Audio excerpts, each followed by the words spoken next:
রাকাত নামাজে 50,000 রাকাতের সওয়াব। উমরা করে মক্কায় কাটায় সময় মদিনায় কাটায়, মক্কায় কোরআন খতম দিতে চায়, মদিনায় কোরআন খতম দিতে চায়। সওয়াব মাহে রমজানে অগণিত সওয়াবের আশায় ব্যক্তিগুলি আল্লাহর ঘরে হাজিরা দেয়, কিন্তু বাড়ির পাশে গ্রামের কত গরিব মানুষ টাকার অভাবে বাবা ভালো ইফতার করতে পারে না, টাকার অভাবে কত মা ভালো সেহরি করে রোজা রাখতে পারে না। এই ধনীরা এই গরিব মানুষের ঘরে খাবার না দিয়ে আল্লাহরে পাওয়ার জন্য মক্কা মদিনায় দৌড়ায়। আল্লাহ ডাক দেখো বান্দা একবার মরে দেখ, কায়দা মতো জুতা দিয়ে পিটামো, আমার বান্দারা না খেয়ে ইফতার করবে, আর তুই আল্লাহ পাওয়ার জন্য মক্কায় আইছো, এমন আল্লাহ আমি ধরা দেব না। এই কথা বলেন ঠিক না বেটা?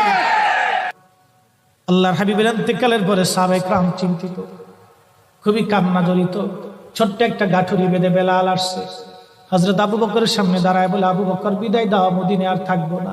কেন রে বেলাল, কি জন্য